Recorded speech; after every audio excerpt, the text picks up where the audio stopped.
Ya, Assalamualaikum warahmatullahi wabarakatuh. Selamat pagi, salam sejahtera buat kita semua. Ketemu lagi dengan saya di mata kuliah Farmakoterapi 1, Farmakoterapi Sistem Pernafasan dan Pencernaan. Pencernaan dan pernafasan sama saja.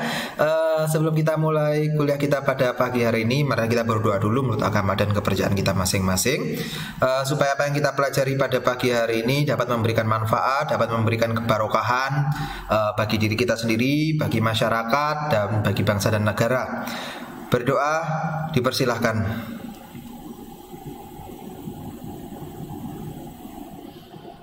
Ya, selesai. Pada pagi hari ini kita akan membicarakan mengenai farmakoterapi pada COPD dan bagaimana cara manajemennya juga. Selain itu juga bagaimana cara mengevaluasi terapi pada COPD. Ya, karena kemarin sudah belajar mengenai etiologi, patofisiologi, dan kawan-kawannya, maka pada hari ini kita akan membicarakan mengenai farmakoterapi dan manajemen pada COPD. Nah, yang masuk pada slide pertama, tujuan utama dari COPD itu yang pertama adalah prevent or minimize disease progression. Kenapa hal ini penting untuk dilakukan? Karena pada COPD itu kan penyakitnya bersifat progresif ya. Jadi sering berjalannya waktu dia semakin parah, sehingga tujuan dari perawatan pasien ini yang pertama adalah mencegah penyakit itu menjadi berkembang lebih parah lagi. Atau setidaknya itu pun kalaupun dia berkembang, itu berkembangnya sangat minimal sekali. Yang kedua adalah relief symptom, meredakan gejala sesak napasnya atau meredakan gejala dyspnea itu tadi. Itu yang paling penting karena memang orang-orang yang mengalami COPD itu cenderung mengalami dyspnea. Bahkan juga kalaupun adanya sesak nafas karena ada dahak yang berlebih sehingga kesulitan untuk bernafas, sehingga kita perlu untuk meredakan gejala yang muncul seperti itu. Yang berikutnya improve exercise tolerance, memperbaiki toleransi terhadap exercise, terhadap exercise di sini bukan olahraga ya, tetapi akibatnya aktivitas yang ditimbulkan. Misalkan jalan, naik tangga, itu toleransinya diperbaiki. Misalkan kalau orang yang mengalami COPD itu dia tidak mampu untuk naik tangga, maka dengan perawatan atau dengan pengobatan diharapkan dia mampu untuk naik tangga, bisa berjalan lebih jauh dan lain sebagainya. Kemudian yang berikutnya adalah tujuan dari treatmentnya ini adalah improve health status. Jadi memperbaiki status kesehatannya pasien. Ya, memperbaiki kondisi kesehatannya pasien. Misalkan dia yang jadi awalnya tidak bisa beraktivitas, jadi bisa beraktivitas dengan tanpa bantuan orang lain. Ya, berikutnya prevent and treat exacerbation. Jadi mencegah dan mengobati eksaserbasinya. Kalau ada serangan eksaserbasi, bagaimana cara mengobatinya? Kalau dia dalam kondisi stabil supaya mencegah kejadian eksaserbasinya. Yang berikutnya mencegah dan mengobati komplikasi yang mungkin muncul pada pada pasiennya. Nah, karena kita ketahui bahwa orang-orang yang mengalami COPD salah satunya terutama pada pasien yang mengalami kronik bronkitis itu cenderung untuk mengalami produksi mukus yang berlebih.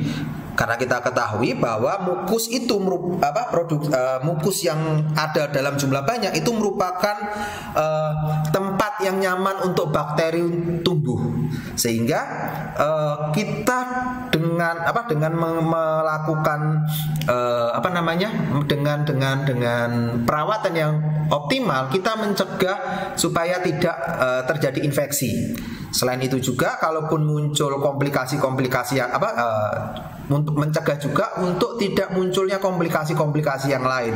Karena kita ketahui salah satu komplikasi dari COPD itu adalah gagal jantung sebelah kanan. Ya, gagal jantung sebelah kanan terutama di ventrikel kanan ya, di ventrikel kanan. Kemudian juga mencegah kejadian salah satu komplikasi yang lain dari COPD itu adalah hipertensi pulmonar, sehingga itu kalau bisa dicegah kejadian tersebut.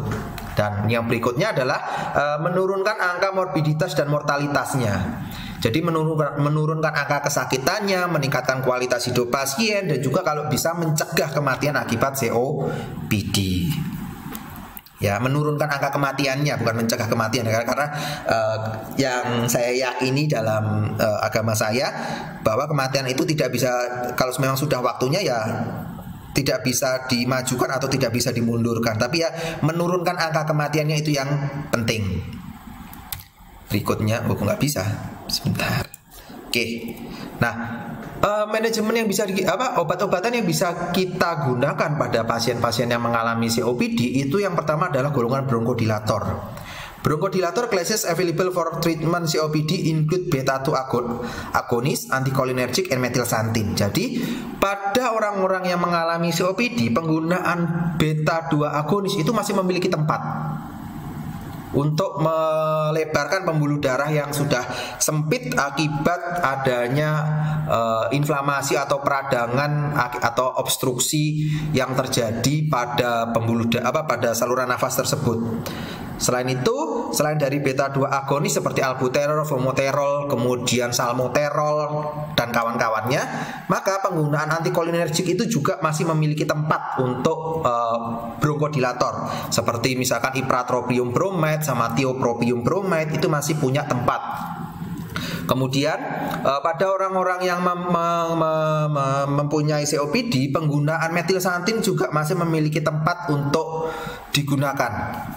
Ya, bronkodilator secara umum dia bekerja dengan cara menurunkan tonus pada otot polos saluran pernafasan yang pada akhir thus minimize airflow limitation. Nah, dengan adanya kontraksi pada saluran nafas itu ditambah dengan adanya obstruksi, itu akan menyebabkan limitasi dari aliran udara yang masuk ke dalam paru-paru, sehingga diharapkan dengan penggunaan bronkodilator aliran udara yang masuk itu bisa meningkat seperti itu. Nah, for patient with COPD, the clinical benefit of bronchodilator include increased exercise capacity, decreased air trapping in the lung, and relief symptoms such as dyspnea. Jadi, pada orang-orang yang mengalami COPD, penggunaan dari bronchodilator itu memiliki manfaat, diantaranya adalah meningkatkan kapasitas saat dia beraktivitas. Exercise di sini dalam arti kata bukan olahraga ya, tapi saat dia beraktivitas. Misalkan orangnya tuh pertamanya tidak bisa naik tangga, naik 3 atau 4 tangga saja sudah kesulitan untuk bernafas, sehingga dia dengan menggunakan bronkodilator dia bisa naik 5 atau 6 bisa naik lebih banyak anak tangga tanpa mengalami sesak nafas. Kemudian menurunkan udara yang terperangkap di dalam paru-paru. Maksudnya apa? Kalau kita tahu bahwa di orang-orang yang mengalami COPD itu kan paru-parunya mengembang, tetapi dia tidak bisa mengempis. Sehingga diharapkan dengan penggunaan bronkodilator, jumlah udara yang terperangkap di dalam paru-paru itu menjadi berkurang, sehingga dia bisa mengembang dan mengempis. Kemudian juga menghilangkan gejala atau meredakan gejala yang muncul seperti dyspnea itu akan diredakan dengan penggunaan dari bronkodilator seperti itu. Nah, yang berikutnya, ada yang namanya short acting beta-2 agonis atau short acting simpatomimetik, sama saja, itu cuma penyebutan saja yang berbeda. Short acting beta-2 agonis atau yang biasa disebut sebagai SABA itu adalah suatu beta agonis yang dia akan bekerja dengan menstimulasi enzim adenyl siklase, ya, yang pada akhirnya akan meningkatkan produksi CAMP atau cyclic adenosine monofosfat. Nah, CAMP inilah yang bertanggung jawab menyebabkan relaksasi dari otot polos paru-paru atau otot poros bronkus dalam hal ini. Kemudian memicu kejadian bronkodilatasi. Selain itu, penggunaan dari beta-2 agonis itu juga meningkatkan clearance dari mukosiliari atau rambut-rambut yang ada di dalam saluran pernafasan. Karena kita ketahui di awal salah satu patofisiologi terjadinya terjadinya COPD itu adalah hilangnya kemampuan mukosiliar untuk mengeluarkan dahak-dahak yang ada. Sehingga dengan penggunaan beta 2 agonis itu harapannya mukosiliar itu dapat bekerja kembali sehingga dia dapat mengeluarkan dahak-dahak yang ada di dalam saluran pernafasan seperti itu. Nah, beta 2 agonis itu terdapat dalam bentuk sediaan baik itu inhalasi, oral maupun dalam bentuk parenteral. Nah, kalau pada kasusnya COPD itu yang paling tepat itu adalah penggunaan dalam bentuk inhalasi seperti itu. Jadi dia langsung masuk ke akan langsung masuk ke tempat aksinya tanpa menimbulkan efek yang lebih besar seperti itu. Nah, the use of oral and parenteral beta agonist in COPD is discouraged because they are no more effective than properly use of MDI, metered dose inhaled or dry powder inhaled DPI. And incidence of systemic adverse effects such as tachycardia and hand tremor is greater. Jadi pada penggunaan COPD, penggunaan beta 2 agonis yang khususnya pada golongan SABA, short acting beta agonis, yang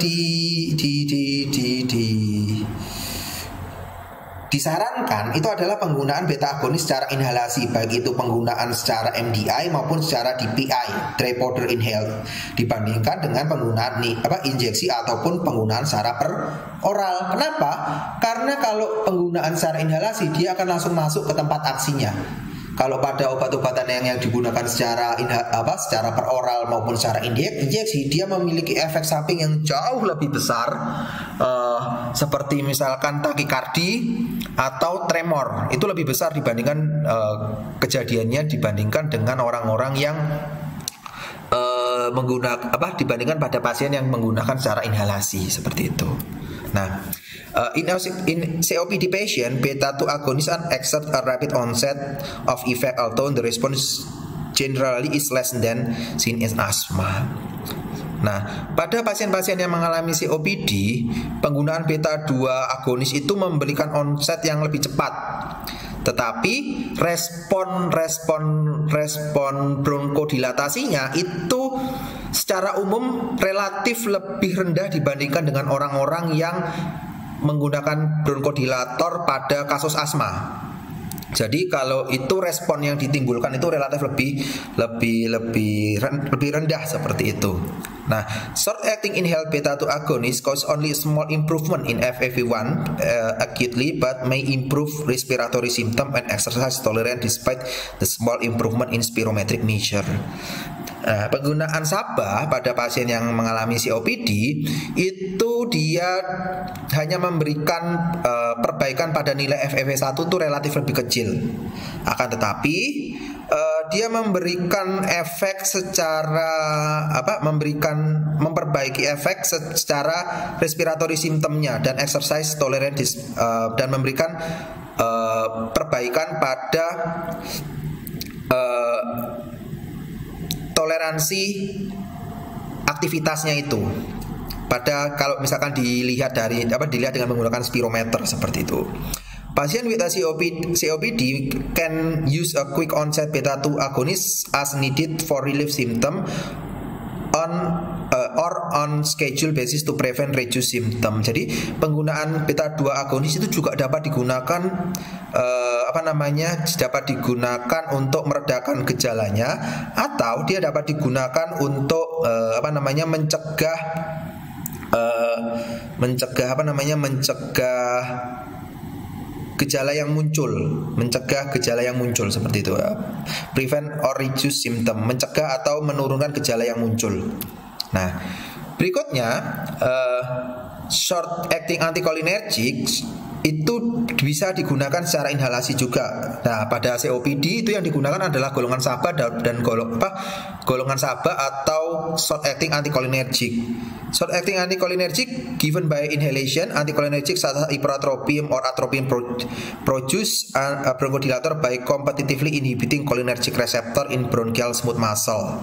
Jadi, yang namanya anticholinergic dia bekerja dengan menghambat reseptor cholinergic pada otot polos di bronkus seperti itu. Nah, anticholinergic itu dia bekerja dengan cara menduduki reseptor asetilkolin yang pada akhirnya dia akan menurunkan CGMP. Nah, CGMP inilah yang berperan terhadap konstriksi dari otot polos. Ya, seperti itu. Jadi pada orang-orang yang mengalami COPD, pada orang-orang yang mengalami COPD itu terjadi terjadi penurunan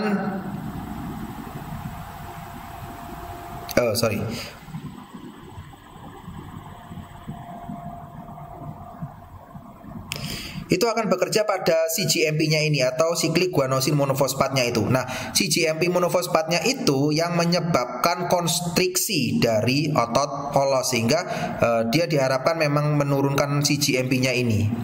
Kalau siklik guanosin monofosfatnya ini. Nah, di antara anticholinergic itu ada ipratropium bromide sama thiatobrium bromide. Itu yang biasa digunakan, ipratropium bromide itu yang paling sering digunakan untuk anticholinergic untuk COPD. Itu memiliki onset yang lebih lama dibandingkan dengan beta 2 agonis.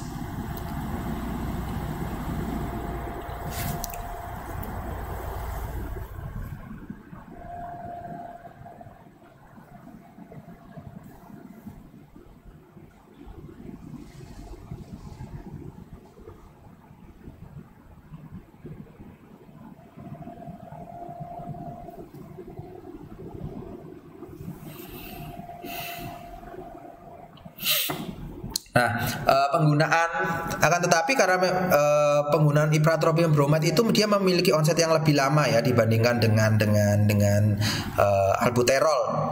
Ya, kalau beta 2 agonis itu sekitar 5 menit sudah menunjukkan gejala sudah bisa menimbulkan efek, tetapi kalau penggunaan anticholinergic itu bisa 15 sampai dengan 20 menit. Ya, seperti itu. But this often prescribed in this manner. Jadi kadang-kadang itu memang diberikan memang dengan cara seperti ini. Seperti itu. Ipratropium bromide has a more prolonged effect than a short acting beta agonist. Its peak occur in 1.5 to 2 hours and in duration is 4 to 6 hours.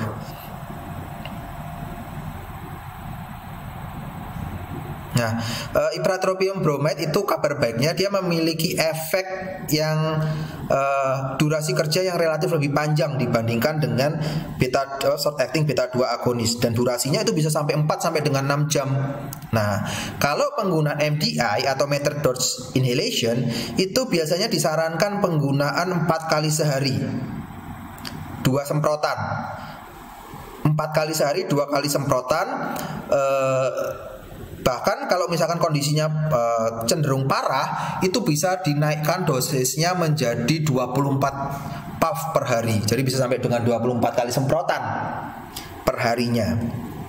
Tapi karena biasanya ipratropium bromide ya harganya penggunaan ipratropium bromide itu juga kayaknya bakal terbatas karena memang harganya yang relatif lebih mahal ya dibandingkan dengan yang lainnya. Nah, berikutnya, nah, long acting beta 2 agonis atau LABA.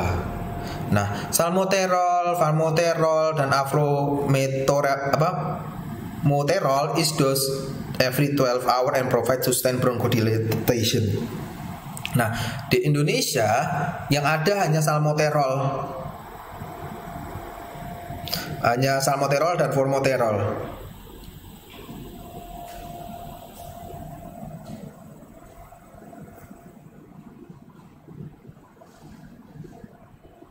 Nah, Di Indonesia formoterol dan salmoterol itu ada dalam bentuk inhalasi juga ada, ya. Nah, indakaterol itu sayangnya di Indonesia juga belum ada.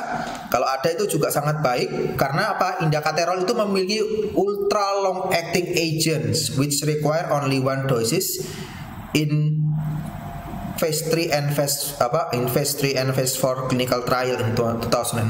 Jadi ada lagi indakaterol ultra long acting, sangat panjang sekali durasi kerjanya. Nah, alfometerol and formoterol has onset similar to albuterol, less than 5 minutes, whereas salmoterol has slower onset, 50 to 20 minutes. Jadi alfometerol dan formoterol itu memiliki memiliki durasi kerja yang hampir sama dengan albuterol. Albuterol itu nama lain dari salbutamol ya. Itu kurang dari 5 menit. Ya. Tetapi salmoterol itu durasi onsetnya itu lebih lama, 15 sampai dengan 20 menit baru bisa menimbulkan efek. Nah, however, neither agent is recommended for acute relief of symptom. The use of long acting agents should be considered for patient with frequent or persistent symptom. Jadi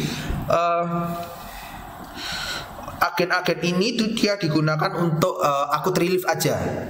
Hanya untuk acute relief, tetapi penggunaan long acting beta 2 agonis itu direkomendasikan untuk pasien yang sering mengalami gejala atau sering mengalami gejala dan juga mengalami gejala yang sering dan juga gejala yang menetap atau persisten. Ya,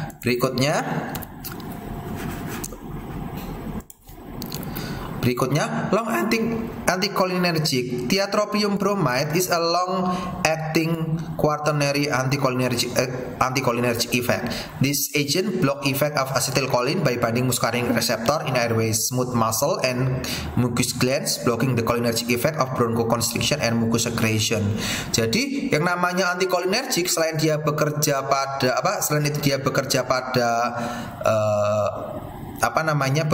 pada bronkus, dia juga bekerja pada reseptor mukus, sehingga penggunaan anticholinergic dia juga memiliki efek untuk menurunkan produksi mukus. Ya, karena memang tepat, karena pada orang-orang yang mengalami mengalami COPD, selain karena adanya terjadinya obstruksi pada saluran nafas, itu juga mengalami produksi mukus yang berlebih, terutama pada pasien yang COPD pada kronik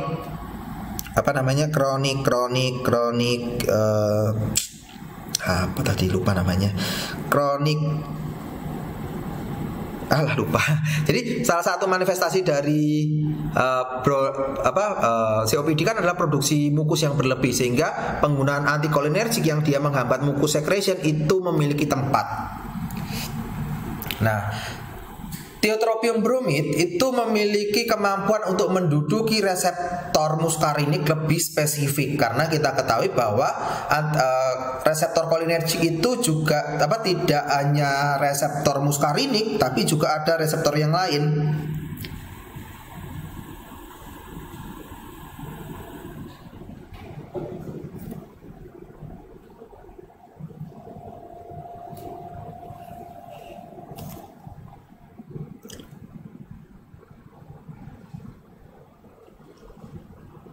Nah,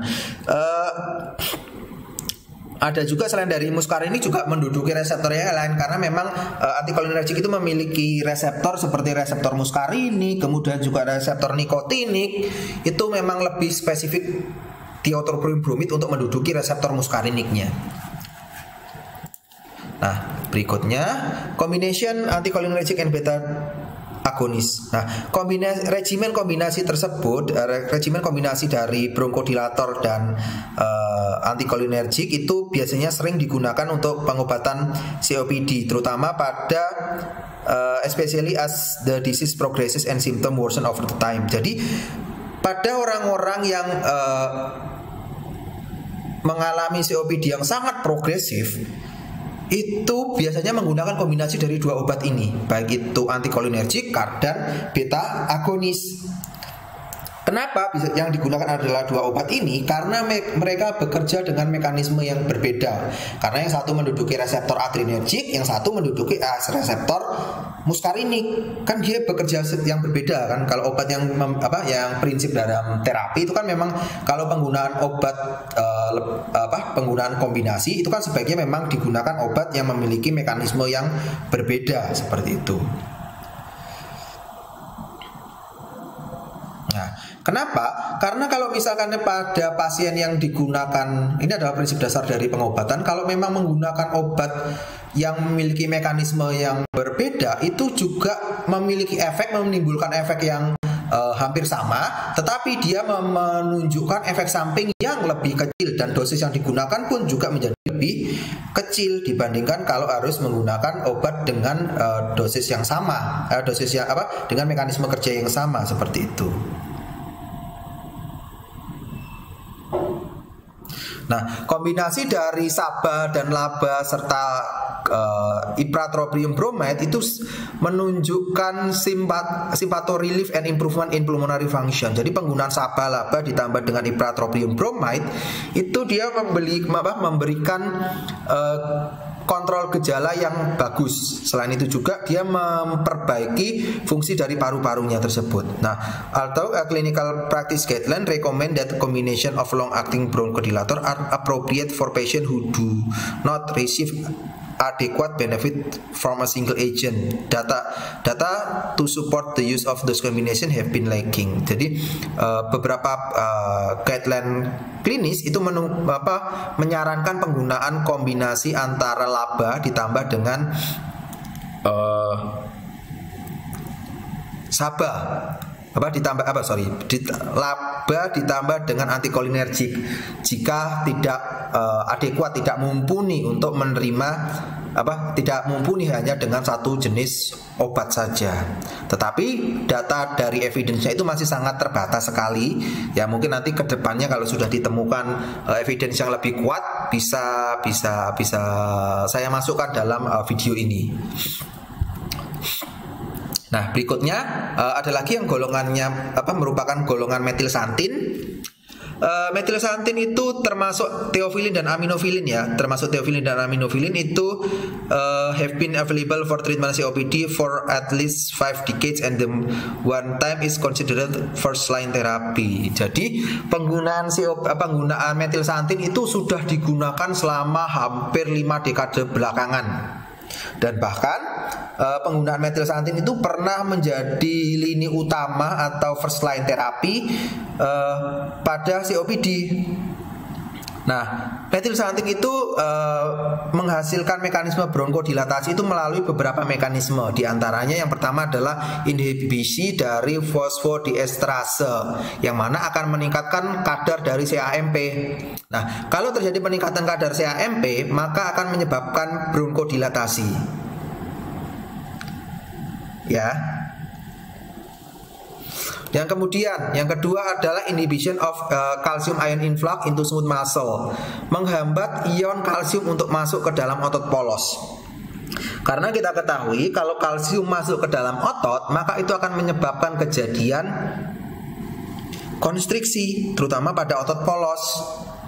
Yang berikutnya adalah prostaglandin antagonis. Prostaglandin antagonis, kalau misalkan prostaglandin itu dihambat, maka akan tidak menimbulkan proses inflamasi.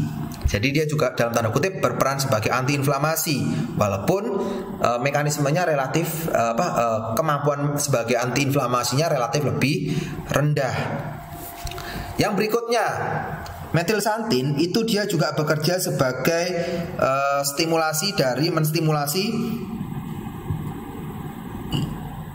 menstimulasi produksi katekolamin.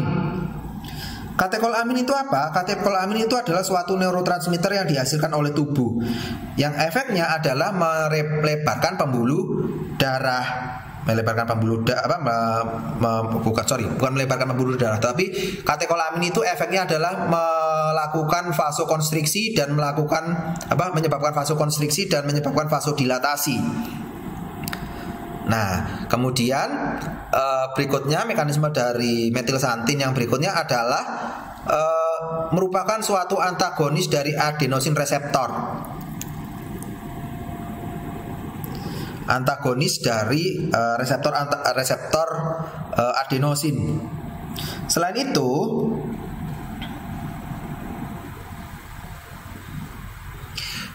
penggunaan metilsantin itu dia juga memiliki efek terhadap pelepasan mediator-mediator inflamasi, mediator-mediator inflamasi dari sel mas dan leukosit. Karena kita ketahui kalau terjadi degranulasi dari sel mas, maka yang keluar adalah mediator-mediator radang atau mediator-mediator inflamasi. Sehingga kalaupun misalkan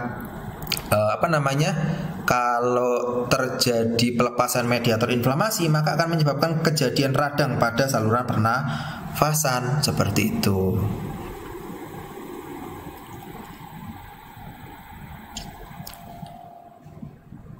Nah, teofilin sendiri itu memiliki banyak bentuk sediaan, mulai dari injeksi, liquid oral, kemudian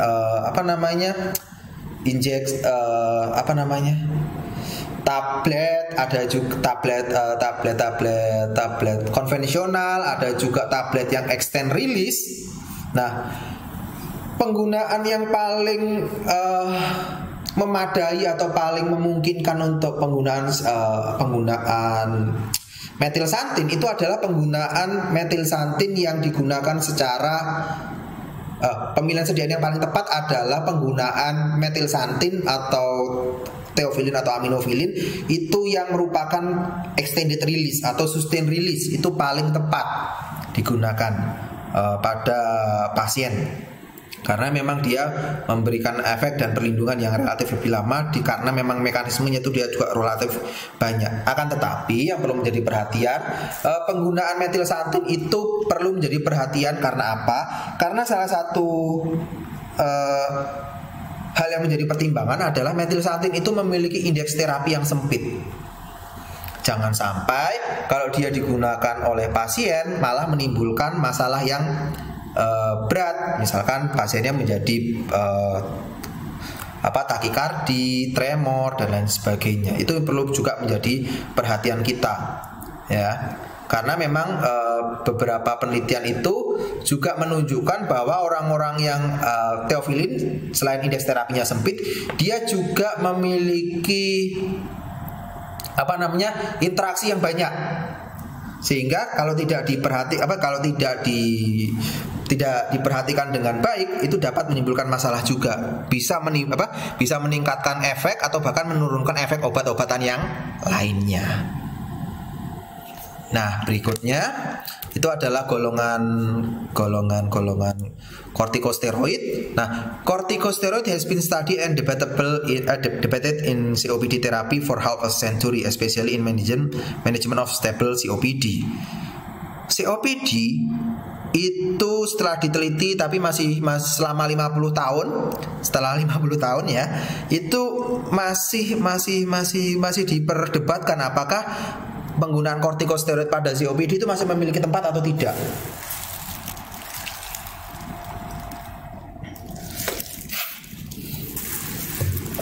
Nah,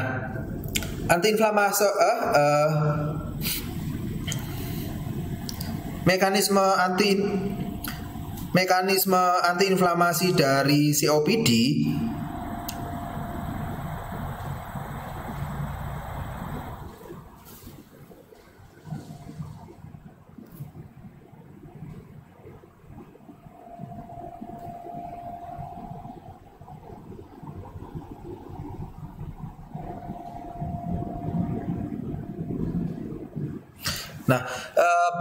manfaat-manfaat dari COPD, manfaat dari penggunaan kortikosteroid itu yang pertama adalah menurunkan permeabilitas kapiler dan menurunkan produksi mukus. Jadi permeabilitas dari kapiler di pembuluh darah itu menjadi lebih kecil, sehingga pada akhirnya kalau misalkan pasien yang mengalami COPD ini menggunakan kortikosteroid, itu adalah menurunkan produksi mukusnya. ya, menurunkan produksi mukus yang dihasilkan dari proses hancurnya dinding-dinding alveolus tadi. Ya, yang kedua adalah penghambatan pelepasan enzim-enzim proteolitik dari leukosit. Itu dihambat. Enzim-enzim proteolitik adalah enzim-enzim protease, sama saja. Proteolitik enzim dan protease itu sama saja. Itu enzim-enzim yang menghambat yang menghancurkan protein. Itu dihambat, sehingga harapannya penggunaan kortikosteroid itu mencegah kejadian mencegah rusaknya pembuluh dinding alveolus atau dinding bronkus jauh lebih besar.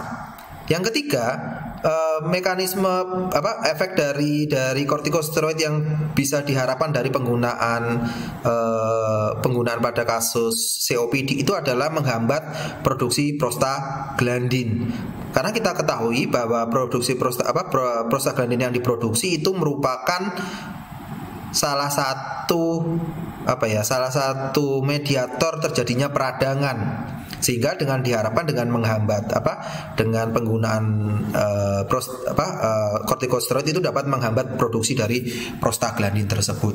Akan tetapi sekali lagi perbedaan yang mendasar dari COPD dengan dengan asma itu karena berdasar dari mediator-mediator yang terlibat dalam patofisiologi ini berbeda, sehingga ya wajar saja penggunaan COPD apakah masih diperdebatkan apakah masih bisa digunakan atau tidak pada kasus COPD ini. Nah, berikutnya penggunaan kortikosteroid jangka panjang itu perlu menjadi perhatian, terutama kalau pasien menggunakan kortikosteroid dalam dosis yang besar. Apalagi penggunaan kortikosteroid itu kan yang namanya COPD kan penyakit yang progresif. Seiring berjalannya waktu kondisinya akan semakin parah. Sehingga kalau misalkan menggunakan kortikosteroid untuk maintenance atau menjaga kondisinya tetap sama dan tidak menjadi perburukan, biasanya terjadi peningkatan dosis. Nah, yang perlu menjadi perhatian adalah kalau penggunaan kortikosteroid itu digunakan dalam jangka panjang dan dengan dosis yang berlebih. Efek samping apa yang kemungkinan muncul pada penggunaan kortikosteroid, terutama kalau digunakan secara peroral? Yang pertama adalah osteoporosis.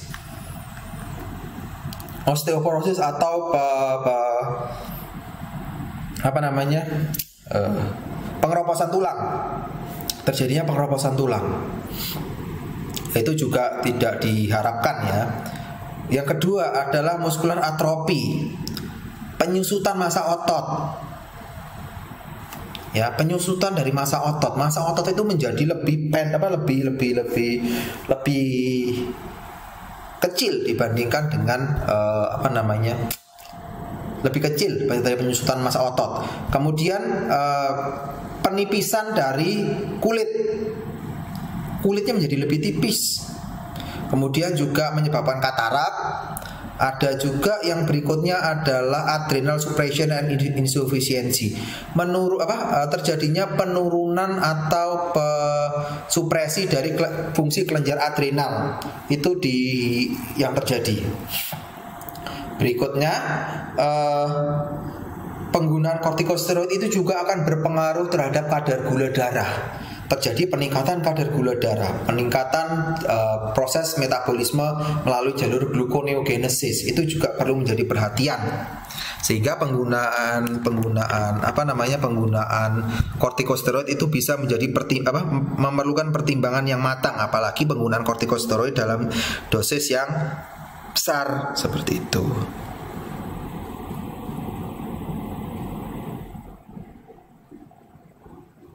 The year is 19. Nah, berikutnya inhaled corticosteroid have improved risk to benefit ratio compared with the systemic corticosteroid using the model for asthma. It was hoped that inhalation of potent corticosteroid will result in high local efficacy and limit systemic exposure and toxicity. Jadi kortikosteroid inhalasi itu memperbaiki resiko memiliki rasio risk and benefit yang baik dibandingkan dengan penggunaan secara sistemik. Sehingga harapannya adalah penggunaan kortikosteroid yang inhalasi itu memiliki efikasi yang tinggi, tapi dia memiliki memiliki efek samping yang rendah biasanya, sehingga disarankan kalau untuk orang-orang yang memiliki yang mendapatkan yang COPD yang mendapatkan kortikosteroid akan lebih baik jika dipertimbangkan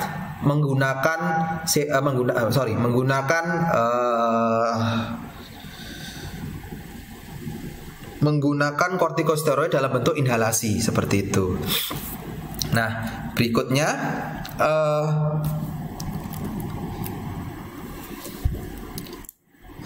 inhaled corticosteroid therapy may be beneficial in patients with a severe COPD, high risk exacerbation who are not controlled with inhaled bronchodilator.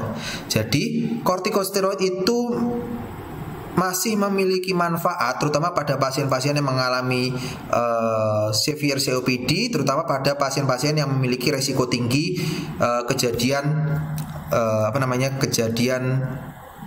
eksaserbasinya, terutama pada kelompok-kelompok tingkat C dan tingkat D tadi yang kemarin disebutkan, tingkat C sama tingkat D itu kan yang lumayan parah ya, itu jadi bisa menjadi pertimbangan dalam terapi pengobatannya. Kemudian kombinasi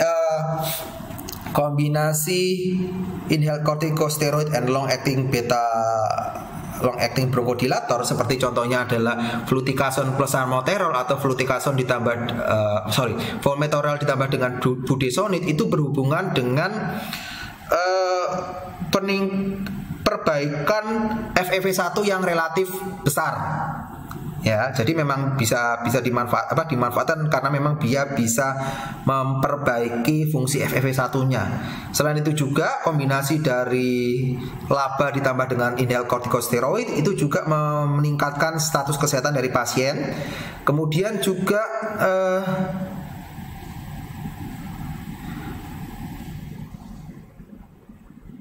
penggunaan kombinasi kedua obat tersebut juga menurunkan frekuensi eksaserbasinya. Nah, kemudian kombinasi antara fluticasone, salmeterol dan budesonide dan formoterol itu memang tersedia dalam bentuk kombinasi sehingga dia lebih nyaman untuk digunakan oleh pasien. Jadi dia tidak harus menggunakan dua obat secara bersamaan, cukup menggunakan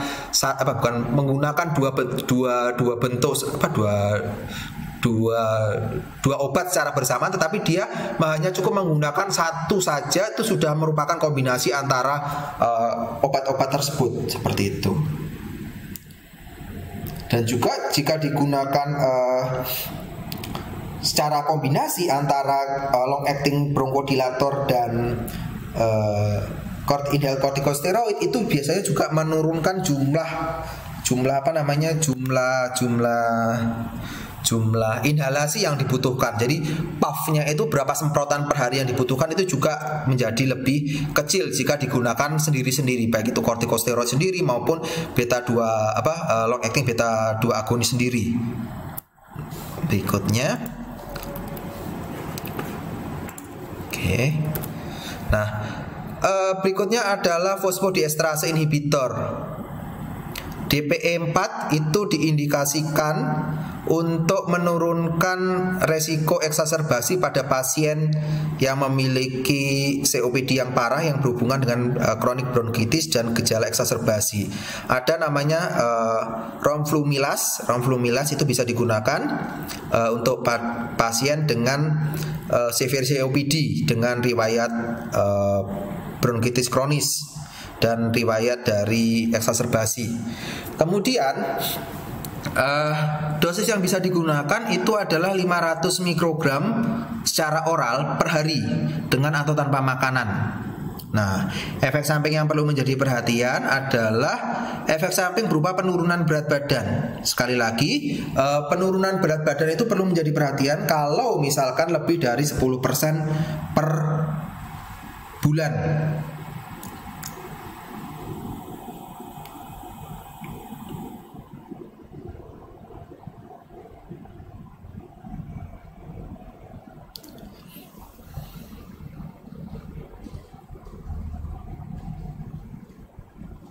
Kalau penurunan berat badannya patologis itu sekitar 10% per bulan. Jadi kalau misalkan berat badannya pertama 100, dalam 1 bulan turun 10 kg, itu adalah berat badan penurunan berat badan yang patologis, sehingga itu juga perlu menjadi perhatian kita sebagai seorang farmasi. Kemudian efek samping dari penggunaan fosfodiesterase inhibitor itu adalah neuropsikiatrik effect, seperti munculnya rasa untuk bunuh diri, kemudian juga perasaan depresi, kemudian adanya muncul gejala insomnia atau adanya kecemasan.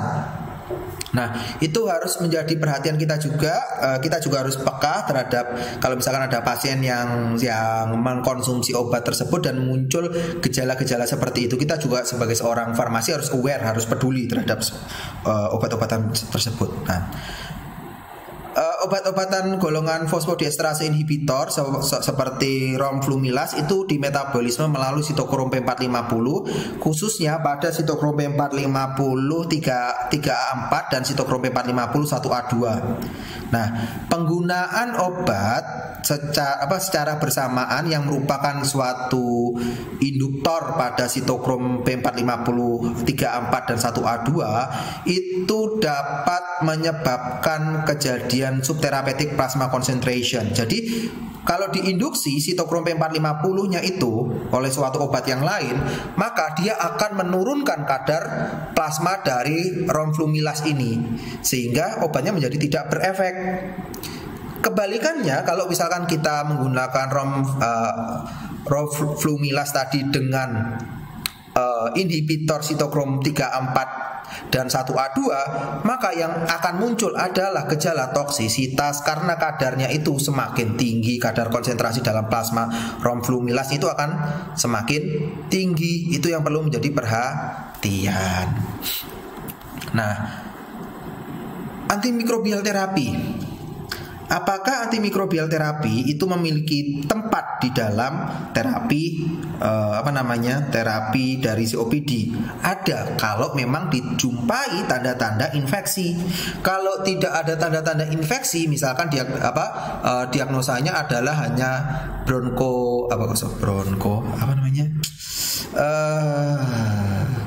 bronkitis kronis tanpa ada tanda-tanda infeksi, ya nggak perlu, kecuali kalau sudah muncul tanda-tanda infeksi. Maka penggunaan antimikroba itu menjadi ada tempat untuk digunakan. Nah, antibiotic are the most beneficial and sought initiated at least 2 following 3 symptoms are present. Jadi penggunaan antibiotik itu atau antimikrobia itu memiliki tempat kalau muncul 2 atau minimal 2 tanda dari 3 gejala ini. Yang pertama adalah peningkatan dyspnea, yang berikutnya adalah increase sputum volume, yang ketiga adalah increase sputum purulence. Jadi volume sputum, kalau misalkan terjadi dyspnea atau semakin sesak nafas, kemudian juga terjadi peningkatan sputum volume sputumnya jadi meningkat, dahak yang dihasilkan menjadi sangat luar biasa, itu baru bisa memiliki tempat. Atau kalau misalkan volume sputum sama purulence sputumnya ini muncul, maka bisalah digunakan antibiotik. Antibiotik bisa digunakan. Antibiotik apa yang bisa menjadi pilihan pada pasien-pasien yang muncul gejala-gejala ini? Ya harus disesuaikan kembali sesuai dengan jenis bakteri yang kemungkinan muncul pada kasus tersebut. Di antaranya apa? Bakteri-bakteri yang kemungkinan muncul pada kasus PPOK atau COPD ini adalah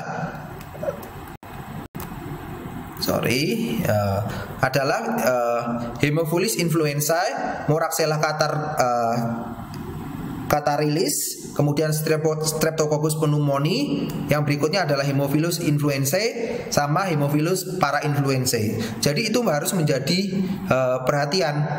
Nah, kemudian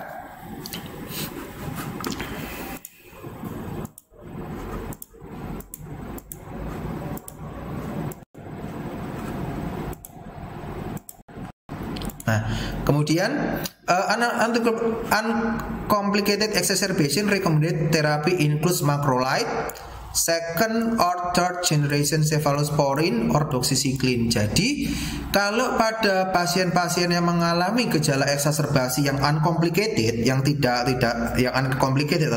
rumit, maka itu yang direkomendasikan adalah golongan-golongan makrolida seperti contohnya adalah azitromisin dan claritromisin.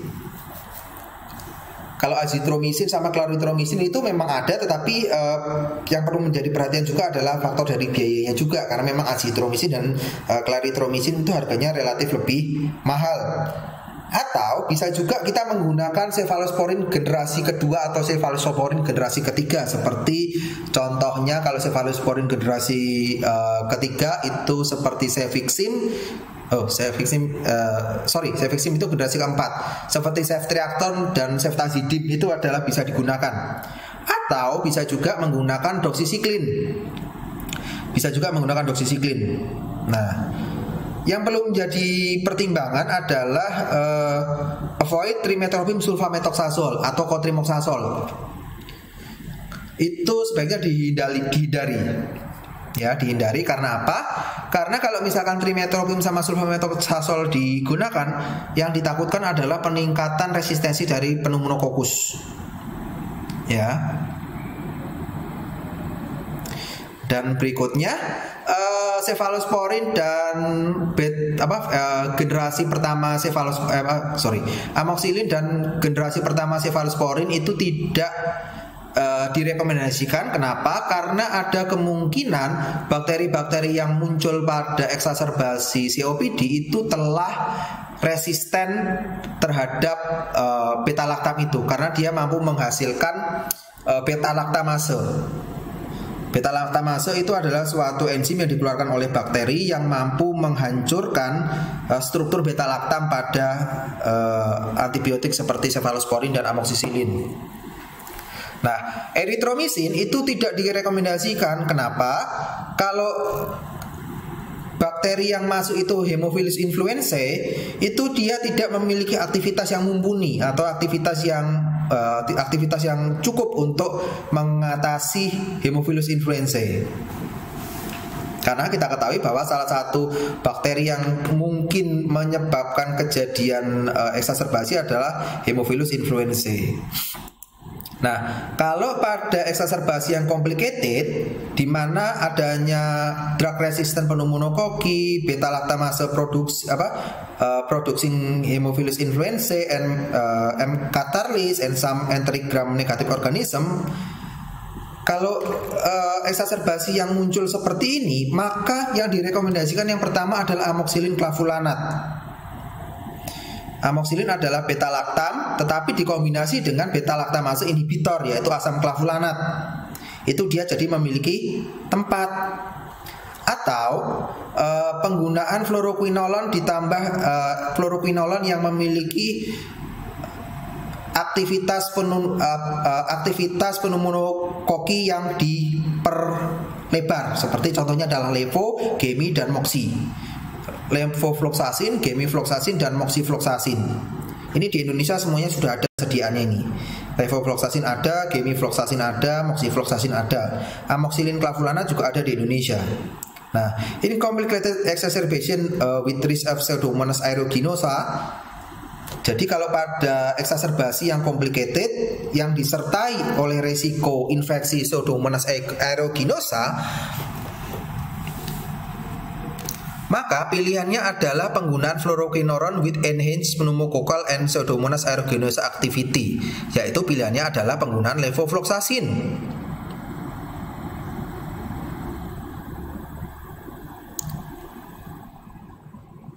Nah, jika pemberian secara intravena itu dirasa perlu, maka penggunaan beta laktamase resisten penisilin ditambah dengan Pseudomonas dengan aktivitas anti pseudomonasnya, atau menggunakan generasi ketiga dan keempat cephalosporin dengan pseudomonal dengan anti pseudomonas aktivitas pseudomonas, maka itu bisa digunakan.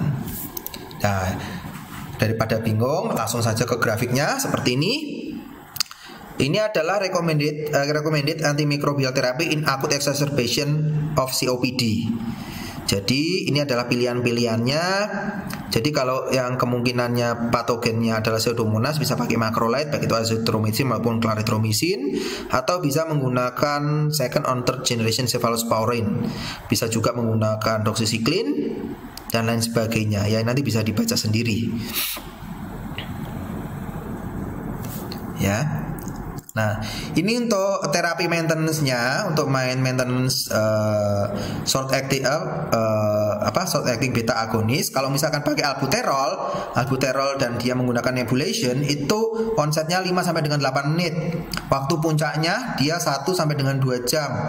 Maka usual dose-nya adalah 25 mg setiap 4 sampai dengan 8 jam, maksimal 30 mg per hari. Jadi kalau misalkan nebulasi itu biasanya dilakukan di rumah sakit, kecuali kalau memang dia memiliki alat nebul sendiri di rumah, itu bisa digunakan.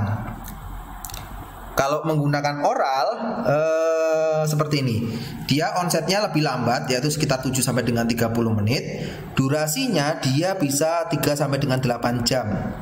Maka penggunaannya antara 2 sampai 4 mg 3 kali sehari, 3 sampai dengan 4 kali sehari. Kalau ER atau extended release, dia bisa 4 sampai dengan 8 mg setiap 12 jam. Kalau menggunakan golongan levobuterol, itu bisa pakai yang seperti ini. Nanti bisa bisa 0,63 sampai dengan 1,25 mg 3 kali sehari selama 3 kali sehari. Kalau yang pakai levobuterol yang inhalasi, itu yang MDI, itu 1 atau 2 semprotan setiap 4 sampai dengan 6 jam. Jadi memang dosisnya itu berbeda-beda ya, kekuatan sediaan antara sediaan nebulasi dan inhalasi itu juga berbeda-beda, jadi harus diperhatikan lagi. Nah, berikutnya ada yang namanya penggunaan terbutalin. Terbutalin itu bisa yang ada di Indonesia tuh setahu saya hanya penggunaan oral, penggunaan secara oral, karena terbutalin ada yang juga dalam bentuk sediaan oral liquid dan juga oral solid, itu ada semua. Nah, berikutnya ini kalau long acting beta agonis. Kalau formoterol inhalasi itu dosisnya adalah 12 mikrogram per inhalasi, 1 inhalasi setiap 12 jam. Atau kalau nebulasi itu adalah 20 mikrogram setiap 12 jam. Kalau salmoterol itu 50 mikrogram inhalasi, 1 inhalasi setiap 12 jam. Nah, yang ada di Indonesia itu cuma 2 ini, formoterol sama salmoterol, indacoterol, olodaterol dan kawan-kawannya itu masih belum ada di Indonesia setahu saya. Ya mungkin kalau ada yang tahu bisa di komentar, bisa dituliskan di kolom komentar, Pak ini ternyata sudah ada di Indonesia dengan merek ini. Itu nanti akan saya pin di kolom komentar seperti itu. Nah, berikutnya ada lagi yang namanya ipratropium short acting anticholinergic. Itu adalah ipratropium bromide. Itu dia bisa digunakan 4 sampai dengan 4 sampai dengan 8 jam 500 mikrogram, atau dia kalau yang long acting dia bisa digunakan per 24 jam. Seperti itu.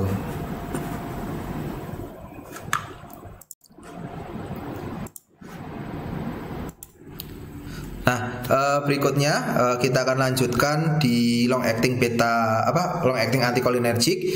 Long acting anticholinergic itu di Indonesia yang ada hanya tiotropium bromide. Sedangkan aclidinium sama umeclidinium itu masih belum ada di Indonesia setahu saya. Ya, mungkin nanti kalau ada yang sudah menemukan ya bisa di komentar ya. Berikutnya metilsantin. Kalau metilsantin itu yang ada hanya sediaan oral dan injeksi juga ada. Itu dengan dosis 400 sampai dengan 100 mg per hari terbagi menjadi 4 sampai dengan 24 jam tergantung dari sediaannya. Apakah dia sediaannya tablet konvensional atau dalam bentuk sediaan tablet sustain release atau extended release. Kemudian kalau untuk roflumilas di Indonesia kayaknya setahu saya masih belum ada. itu dosisnya adalah 500 mikrogram per hari, seperti itu. Sedangkan untuk maintenance medication for COPD, untuk inhaled corticosteroid itu ada beclometasone, budesonide, cyclosonide, fluticasone sama mometasone. Sedangkan kalau yang ada di Indonesia itu yang inhaled corticosteroid itu ada beclometasone ada, kemudian budesonide ada, fluticasone ada, mometasone ada di Indonesia sediaannya. Jadi nanti bisa, kalau yang beclometasone itu MDI bentuk sediaannya meter dose inhalation, itu kekuatan sediaannya ada 40 atau 80 mikrogram per puff. Jadi bisa digunakan 40 sampai dengan 160 mikrogram twice a daily. Ya itu nanti tinggal tergantung sediaannya seperti apa. Kemudian untuk budesonide itu ada yang PDI, power dose inhale, itu kekuatan sediaannya ada 90 sampai dan 180 mikrogram per inhalation. Dosisnya adalah 180 sampai dengan 360 miligram twice a day. Ya nanti bisa dibaca sendiri yang di sini. Berikutnya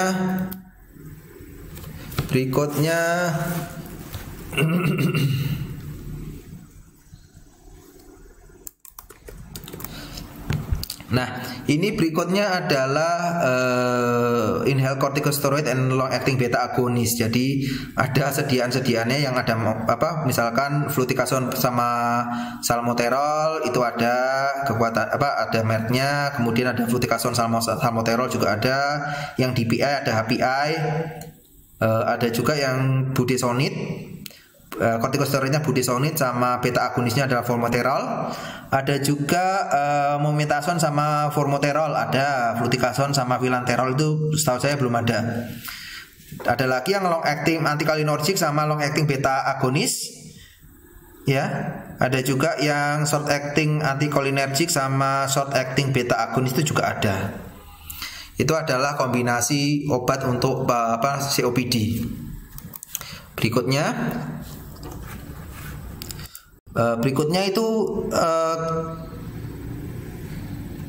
tinggal terapi berdasarkan ini terapi COPD yang stabil ya, itu berdasarkan tingkat keparahannya. Kalau misalkan FEV1 dibanding FVC1-nya kurang dari 70%, maka yang disarankan adalah menghindari faktor resikonya. Kemudian juga kalau ada ya sebaiknya melakukan vaksinasi terhadap vaksinasi influenza atau vaksinasi pneumokokus.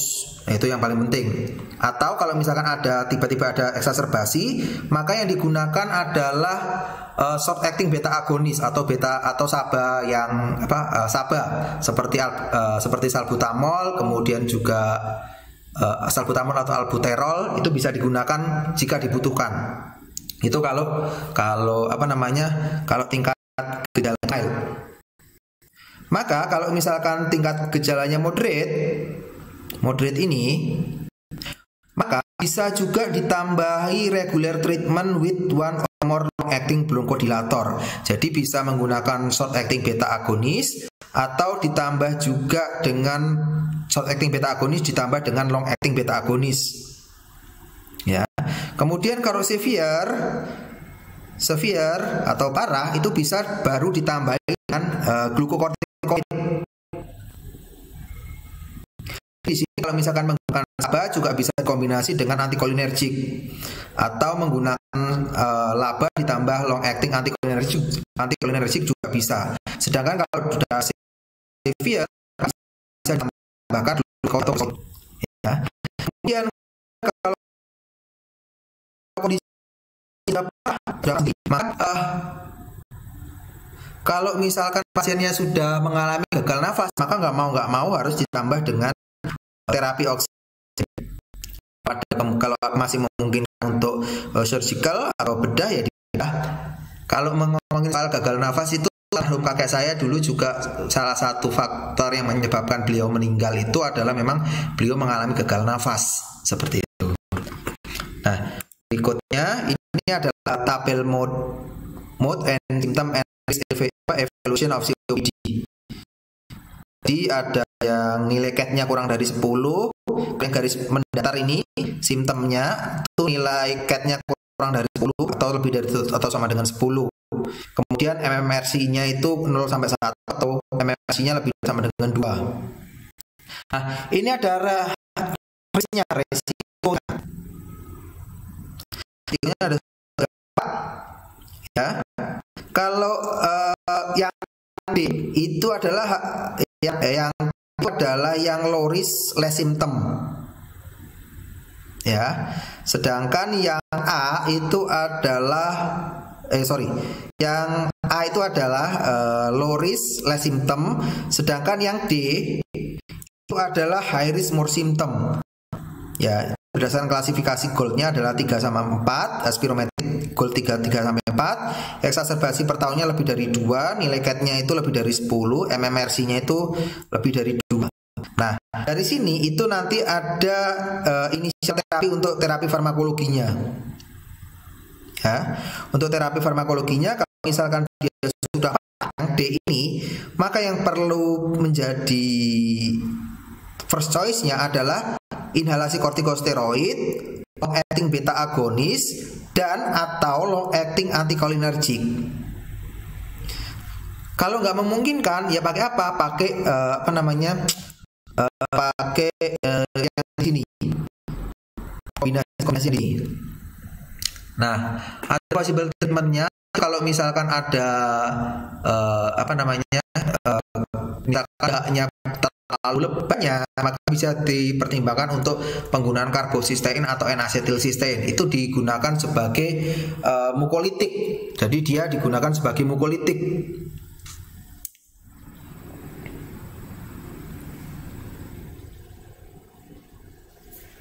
Nah, seperti itu. Ya, jadi pilihan-pilihan lain seperti karbosistein atau N-asetilsistein itu memang bisa digunakan tergantung dari tujuannya. Apakah memang treatmentnya itu apakah memang memungkinkan untuk pemberian N-asetilsistein atau karbosistein. Hal ini digunakan kalau misalkan pasien mengalami bronkitis kronis di mana produksi dahaknya itu atau produksi mukusnya itu menjadi sangat berlebih sehingga perlu digunakan obat yang merupakan mukolitik seperti itu. Yang di sini yang menjadi pilihan untuk mukolitik pada kasus COPD adalah karbosistein atau N-asetilsistein seperti itu ya.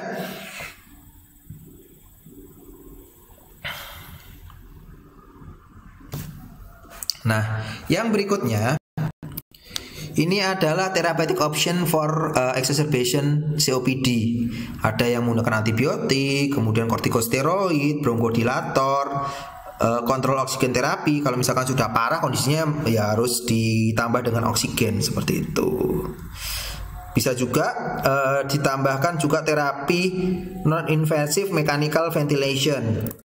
Yang sudah parah kondisinya maka bisa memungkinkan untuk menambahkan ventilator seperti itu, penambahan ventilator untuk pasien bisa bernafas seperti itu. Nah, berikutnya ada namanya patient care process atau patient assessment. Dalam menilai kondisi pasien yang perlu kita perhatikan adalah memperhatikan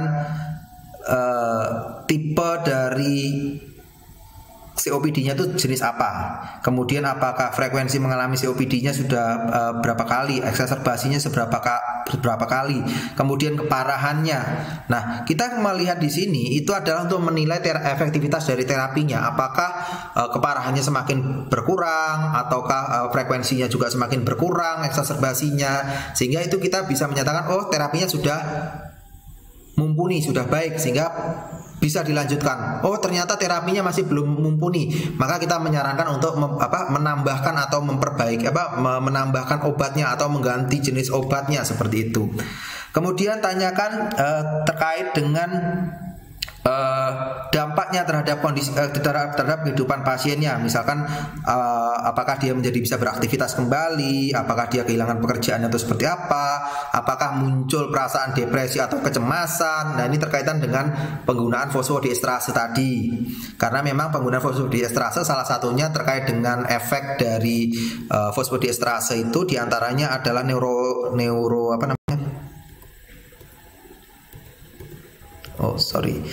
neuropsikiatrik efeknya terhadap fosfodiesterase tadi, fosfodiesterase inhibitor tadi. Apakah muncul anxiety atau yang lainnya seperti itu. Nah, itu perlu juga menjadi perhatian kita sebagai seorang farmasi. Kemudian juga mengenai penggunaan obat-obat yang sering dia gunakan, yang baik itu preskripsi maupun non preskripsi, serta obat-obat herbal yang bisa dia gunakan seperti itu. Nah, kemudian juga bisa menggunakan nilai CAT-nya tadi, nilai CAT atau MMRC-nya. Kalau yang di sini dikatakan bahwa lebih disarankan menggunakan CAT tadi atau COPD Assessment Tools tadi. Itu untuk memastikan simptom of COPD-nya, dampak terkait dengan COPD-nya. Kemudian jika memungkinkan, maka juga diakses nilai FEV1-nya. Bagaimana nilai FEV1-nya? Apakah sudah terjadi peningkatan atau improvement atau tidak? Seperti itu. Nah, kemudian nilai juga resiko kejadian eksaserbasinya, apakah resikonya tinggi, sedang atau rendah, seperti itu. Kemudian jika pasien pasien memang merokok, ada baiknya jika pasien di-encourage atau disarankan untuk menghentikan merokoknya itu. Nah, therapy evaluation, if COPD is not adequately treated, determining what pharmacotherapy is indicated. Nah, if patient are already receiving pharmacotherapy, assess efficacy, safety, and inhaler technique and adherence. Jadi pada pasien-pasien yang mendapatkan produk inhalasi, sediaan inhalasi, maka yang perlu menjadi perhatian kita adalah bagaimana caranya dia menggunakan inhalasinya tersebut, apakah sudah benar atau belum. Karena ini juga akan berpengaruh terhadap efektivitasnya. Kalau misalkan penggunaan inhalasinya tidak tepat, maka akan muncul gejalanya itu tidak akan tertangani dengan baik, seperti itu. Selain itu juga yang perlu menjadi perhatian kita adalah mengenai kepatuhan pasien tersebut. Apakah pasien sudah patuh dalam penggunaan obatnya atau belum? Apakah sudah sesuai dengan dosis yang dianjurkan atau belum, dan lain sebagainya. Seperti itu. Yang lainnya nanti bisa dibaca sendiri. Ya. Terima kasih atas perhatian dari kalian pada pertemuan kita pada hari ini. Maka untuk pertemuan berikutnya akan saya berikan materi mengenai batuk, kemudian dilanjutkan dengan materi mengenai cystic fibrosis, ya. Nanti kalau ada pertanyaan-pertanyaan atau hal-hal yang tidak dimengerti, maka kita bisa diskusikan di kolom komentar. Nanti kalau ada yang mau ditanyakan bisa ditanyakan di dalam komentar di kolom komentar. Ya, maka dari itu saya cukupkan pertemuan kita pada siang hari ini. Terima kasih atas perhatiannya. Wassalamualaikum warahmatullahi wabarakatuh.